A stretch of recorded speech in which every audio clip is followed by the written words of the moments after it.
With the rising of AI-backed threats, zero trust is better approach than old ones.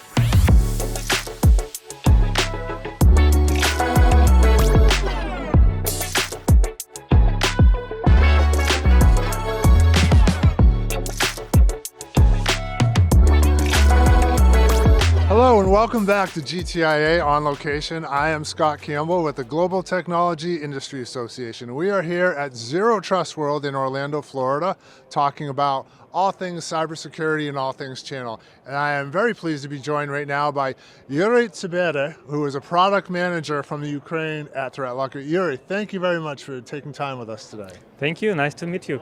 So the first question I wanted to ask you is, you have our part of one of the new product launches this week. Can you tell me a little bit about the product and your involvement in it? So at first early stages, I was deeply involved in several of approaches for this product. So it was kind of researching and development of like very little MVP and testing our hypothesis.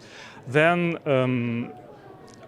our team like crystallized one of them and began to develop the product itself. And which product was it that's now announced?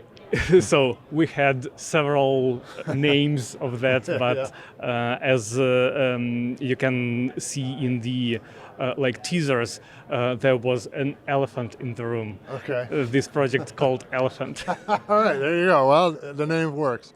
All right, so that's really interesting about how products are developed. Can you talk a little bit about like the product development itself? So you don't necessarily work on the product all the way through, but you're like helping the idea phase. You're the idea guy, so to speak, right?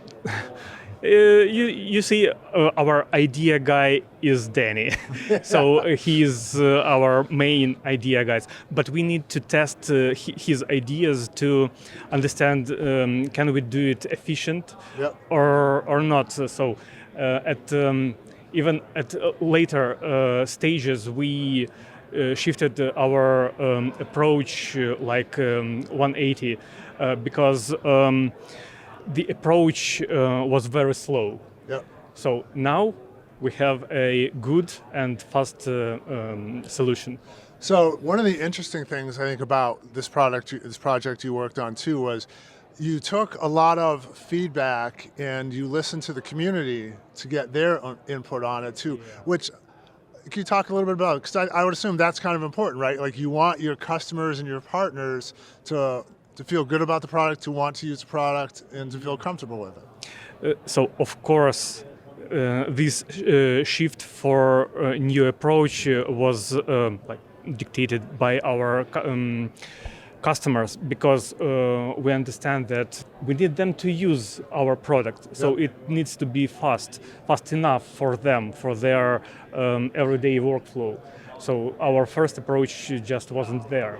So of course, you need to listen to your community and your companies you provide your services, because in the end, they are paying our bills. We need to listen to them and be on the same page with them. All right, I want to talk a little bit about your journey now too. So you've been with ThreatLocker for I think about a year and a half or so, and like I mentioned, you're from Ukraine. How did you come to be with ThreatLocker and from the Ukraine? Talk a little bit about that. Yeah, it's interesting journey in like from full-scale invasion, and now I am in US. It was quite several years. But in Ukraine we have a very strong IT industry and IT universities. So like I was an ordinary boy in like not a major city, but even then I had access to one in a country plant which produced ZX Spectrum, of clone of ZX Spectrum, and I was very interested in technologies from like childhood. in the end, I became a product manager and came to US. And you see, it's not only about cybersecurity; it's about development itself. Yep. So, when you're a product manager in development, you can do product management in the cybersecurity. It's different from my previous experience, but it's very exciting. And you see, I always had strong technical background, so that's why I'm a good fit for ThreatLocker. Well, and speaking of ThreatLocker, now ThreatLocker also has a lot of strong ties to Ukraine. There's a good number of resources, employees that have from Ukraine or have Ukraine backgrounds. Can you talk a little bit about that, like that bond? Like why does ThreatLocker see such value in like the folks like you? Yeah, so it's a well-known story from Danny, our CEO.